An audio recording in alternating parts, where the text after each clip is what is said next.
Glucose produce होता है जब कार्बन डाइऑक्साइड रिएक्ट करती है in presence of chlorophyll and sunlight. तो यहाँ पर जो है केमिकल रिएक्शन होती है जिससे कि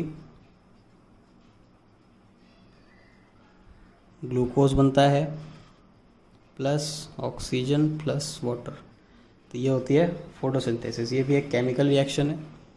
केमिकल रिएक्शन इन बैटरी, जितनी भी हम बैटरी देखते हैं, जो सेल देखते हैं, उन सेल्स के अंदर भी जो रिएक्शन होती है वो भी एक केमिकल रिएक्शन है जिससे कि करंट प्रोड्यूस हो पाता है। तो ये हो गए एग्जांपल्स ऑफ केमिकल रिएक्शन। अब अगर क्वेश्चन आता है कि कहीं केमिकल रिएक्शन हो रही है तो केमिकल रिएक्शन का हमें कैसे पता चलेगा? तो केमिकल रिएक्शन का हमें कैसे पता चलेगा? सबसे पहले अगर कहीं पे स्टेट चेंज हो रही है, स्टेट का मीनिंग क्या हो गया? Solid, liquid, gas, 3 physical state होती है। अगर इन फिजिकल स्टेट्स के अंदर चेंज आ रहे हैं तो चेंज आने का मतलब है वहाँ पर केमिकल रिएक्शन हो रही है। लेकिन सिर्फ स्टेट में चेंज आएगा तो वो फिजिकल चेंज होगा, ये आपने 9th में पढ़ा होगा। बट स्टेट के साथ साथ अगर केमिकल फार्मूला भी चेंज हो रहा है तब हम कहेंगे कि वो एक केमिकल रिएक्शन है। जैसे कि अगर हम कार्बन को बर्न करेंगे, कंबस्ट किया विद ऑक्सीजन, तो यहाँ पे क्या बना? Carbon dioxide. ओके, तो कार्बन जो था यहाँ पर सॉलिड स्टेट में था और ऑक्सीजन जो बना, CO2 जो बना वो गैसियस स्टेट में बना। स्टेट चेंज हो गई, स्टेट चेंज होने के साथ साथ कार्बन का फार्मूला भी चेंज हो गया। तो ये है केमिकल रिएक्शन। मैग्नीशियम रिबन, ये एक इम्पॉर्टेंट क्वेश्चन है, यहाँ से अभी बनेगा। मैग्नीशियम रिबन को बर्न किया जाता है इन प्रेजेंस ऑफ ऑक्सीजन, तो हमें मिलता है मैग्नीशियम ऑक्साइड। यहाँ पर क्या हुआ? जो मैग्नीशियम, जो ऑक्सीजन था वो गैसियस स्टेट से आ गया सॉलिड स्टेट में, यानी कि इसकी स्टेट चेंज हुई और इसका केमिकल फार्मूला भी चेंज हो गया। ये जो मैग्नीशियम ऑक्साइड बनेगा एक वाइट पाउडर होगा।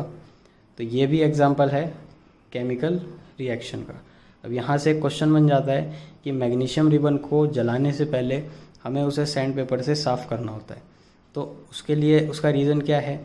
मैग्नीशियम रिबन जब एयर में रखा होगा तो वो ऑक्सीजन से रिएक्ट कर जाएगा और बना देगा magnesium oxide. Magnesium oxide magnesium को जलने नहीं देती, तो हमें सैंड पेपर से उस ऑक्साइड लेयर को रब करके निकालना होता है जिससे कि नीचे वाला मैग्नीशियम बाहर आ जाए और हम उसे जला सकें। तो ये क्वेश्चन पूछ लेता है कि why magnesium ribbon should be clean with sand paper before burning. तो उसका आंसर भी मैंने लिख दिया है। नेक्स्ट है चेंज इन टेम्परेचर। अगर कहीं पे टेम्परेचर राइज हो रहा है या टेम्परेचर डाउन हो रहा है तो वो भी रिप्रेजेंट करता है केमिकल रिएक्शन को। Okay, when there is a rise और fall in temperature of container after mixing chemicals then chemical reaction takes place. For example हम लेते हैं कैल्शियम ऑक्साइड। कैल्शियम ऑक्साइड को जनरली कहते हैं क्विक लाइम, यानी कि बुझा हुआ चूना। इसको हम मिक्स करेंगे वाटर में, पानी में डाला इसे। पानी में डालते ही जिस कंटेनर में हमने इसे डाला है उस कंटेनर का टेम्परेचर इंक्रीज़ हो जाएगा। वो टेम्परेचर जो है वो कंटेनर गर्म हो जाएगा। गर्म क्यों हुआ? कैल्शियम ऑक्साइड ने रिएक्ट किया वाटर के साथ और बना दिया कैल्शियम हाइड्रोक्साइड, जिसे कहते हैं स्लेक्ड लाइम, जला हुआ चूना। इसके बनने के साथ साथ यहाँ पर निकली हीट। तो हीट निकली है, हीट निकलने की वजह से क्या हुआ? टेम्परेचर राइज़ हुआ।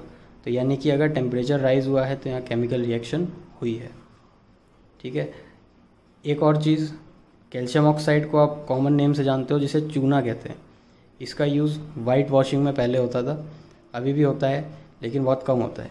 तो कैल्शियम ऑक्साइड को जनरली कहते हैं चूना, या फिर क्वेश्चन में कह सकता है कि ये substance use for white washing. तो ये भी क्वेश्चन के लिए इम्पॉर्टेंट है। तो 2 पॉइंट हो गए जिससे हमें पता चल सकता है कि केमिकल रिएक्शन कैसे हो रही है। पहला है चेंज इन स्टेट, दूसरा है चेंज इन टेम्परेचर। नेक्स्ट आता है change in colour. Change in colour को हम कैसे बता सकते हैं? बहुत ही कॉमन एग्जांपल है लिटमस पेपर। लिटमस पेपर सबने पढ़ा होगा काफ़ी टाइम से। तो लिटमस पेपर क्या होता है? ये एसिड बेस को चेक करने के लिए यूज़ होता है। तो लिटमस भी एक तरीके का केमिकल सब्सटेंस है। अगर हम किसी एसिड को रेड लिटमस में डालते हैं तो वो रेड लिटमस को कन्वर्ट कर देता है ब्लू में। ओके, तो यहाँ पर चेंज इन कलर हो रहा है जो कि हमें रिप्रेजेंट करता है एक केमिकल रिएक्शन। फोर्थ पॉइंट आता है इवोल्यूशन ऑफ गैस। अगर कहीं पे गैस इवॉल्व हो रही है, किसी सब्सटेंस को मिक्स करने के बाद गैस इवॉल्व होती है मिक्स करने पे या हीट करने पे, तो वहाँ पे हम कह सकते हैं कि केमिकल रिएक्शन हुई है। इसका एग्जांपल ले लेते हैं। हमने एक कॉनिकल फ्लास्क लिया, इस कॉनिकल फ्लास्क में हमने डाले जिंक ग्रेन्यूल्स यानी जिंक मेटल के टुकड़े। साथ ही साथ इसमें हमने डाल दिया डाइल्यूट सल्फ्यूरिक एसिड। ओके, तो इन दोनों को मिक्स करने पर क्या होगा, यहाँ लगी एक डिलीवरी ट्यूब, यहाँ प्रोड्यूस होगी एक गैस। हमें कंफर्म करना है कि वो गैस प्रोड्यूस हुई है या नहीं हुई है। तो कंफर्मेशन के लिए हमने क्या किया, एक टेस्ट ट्यूब लगा दी। ये टेस्ट ट्यूब जा रही है एक सोप सॉल्यूशन में। अब जैसे ही यहाँ से गैस निकलेगी तो इस सोप सॉल्यूशन में प्रोड्यूस होंगे बबल्स। ठीक है, तो ये बबल्स जो हैं जब किसी बर्निंग कैंडल के कांटेक्ट में आएंगे तो उस बबल के पास किसी कैंडल को लाने पर वो बबल फूटेगा पॉप साउंड के साथ, पॉप साउंड। तो ये जो पॉप साउंड है ये इंडिकेट करता है कि ये जो गैस थी वो हाइड्रोजन गैस है। यानी कि इस प्रोसेस के अंदर जब हमने जिंक मेटल को सल्फ्यूरिक एसिड में डाला तो उसमें हाइड्रोजन गैस इवॉल्व हुई। तो इवोल्यूशन ऑफ गैस भी इंडिकेट करता है कि यहाँ केमिकल रिएक्शन हुई है। तो ये हो गया इसका फोर्थ पॉइंट। ठीक है, इसमें मैंने लिख दिया है पॉइंट, ये नोट्स में आपको दे दूँगा, इसमें पॉइंट्स मैंने दे रखे हैं। नेक्स्ट है फॉर्मेशन ऑफ प्रेसिपिटेट। ये लास्ट पॉइंट है जो कि रिप्रेजेंट करता है केमिकल रिएक्शन को। When two chemical substance mix and one insoluble substance is formed which is called precipitate which indicate chemical reaction। सबसे पहले यहाँ वर्ड आता है प्रेसिपिटेट। तो ये प्रेसिपिटेट क्या है? प्रेसिपिटेट का मतलब होता है इनसॉल्युबल सब्सटेंस। सपोज करो कि आपने पानी में चॉक मिक्स करी और चॉक मिक्स करने के बाद वो जो चॉक पाउडर है वो सेटल डाउन हो गया, यानी कि वो सरफेस है जो बॉटम है, बॉटम पे कलेक्ट हो गया। तो वो बॉटम पे कलेक्ट होने का मतलब है कि चॉक पानी में डिज़ोल्व नहीं हो, वो इनसॉल्युबल सब्सटेंस है, उसे हम कहेंगे प्रेसिपिटेट। सिमिलरली अगर हम दो केमिकल्स को मिक्स करते हैं और उनको मिक्स करने पर कोई एक ऐसा इनसॉल्युबल सब्सटेंस बनता है तो वो इनसॉल्युबल सब्सटेंस कहलाएगा प्रेसिपिटेट। और वो प्रेसिपिटेट इंडिकेट करेगा कि भाई ये जो रिएक्शन है ये एक केमिकल रिएक्शन है। For example lead nitrate PbNO3 twice aqueous solution को हमने मिक्स किया पोटेशियम आयोडाइड के साथ। ये दोनों ही एक्वस हैं। एक्वस जो रिएक्शंस हैं, रिएक्शंस में कुछ स्टेट्स लिखी होंगी, जो फिज़िकल स्टेट है रिएक्शन की उन्हें रिप्रेजेंट किया जाएगा कुछ इस तरह। सॉलिड के लिए S, लिक्विड के लिए L, गैशियस के लिए G और एक्वस के लिए AQ। सॉलिड, लिक्विड, गैस ये फिज़िकल स्टेट्स है। एक्वस का मीनिंग होता है डिज़ोल्व इन वाटर, यानी कि पानी के अंदर डिज़ोल्व। तो डिज़ोल्व सब्सटेंस जो है वो एक्वस कहलाएगा।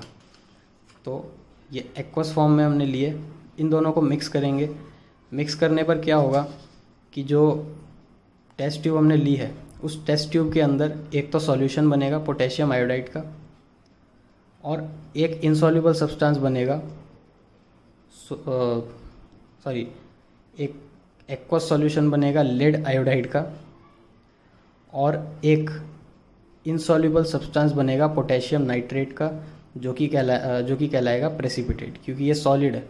सॉलिड का मीन्स ये एक्वस है और ये सॉलिड, तो ये जो है ये इस एक्वस सॉल्यूशन में डिज़ोल्व नहीं होगा, तो ये कहलाएगा प्रेसिपिटेट। तो जैसे ही ये इनसॉल्युबल सब्सटेंस बना हमें इंडिकेशन मिल जाएगा कि ये एक केमिकल रिएक्शन थी। ये जो था ये लेड नाइट्रेट और पोटेशियम आयोडाइड की रिएक्शन कराई। रिएक्शन कराने पर हमें क्या मिला? Lead iodide and potassium nitrate. तो ये जो पोटेशियम नाइट्रेट है ये सॉलिड फॉर्म में एग्जिस्ट करेगा और ये रिप्रेजेंट करेगा कि यहाँ केमिकल रिएक्शन हुई है। तो अभी मैंने इस वीडियो में एक्सप्लेन कर दिया है आपको केमिकल रिएक्शन क्या होती है और केमिकल रिएक्शन कैसे इंडिकेट करते हैं। इससे जो नेक्स्ट वीडियो है उसमें हम डिस्कस करेंगे टाइप्स ऑफ केमिकल रिएक्शन। ये वीडियो आपको मैं भेज दूंगा। और इसके साथ एक प्रैक्टिस क्वेश्चन पेपर भी होगा, उसमें कुछ इंपॉर्टेंट क्वेश्चंस दे रखे हैं। कुछ क्वेश्चंस होंगे जो इस वीडियो से मिल जाएंगे और बाकी क्वेश्चंस नेक्स्ट आने वाली वीडियोस में मिलेंगे।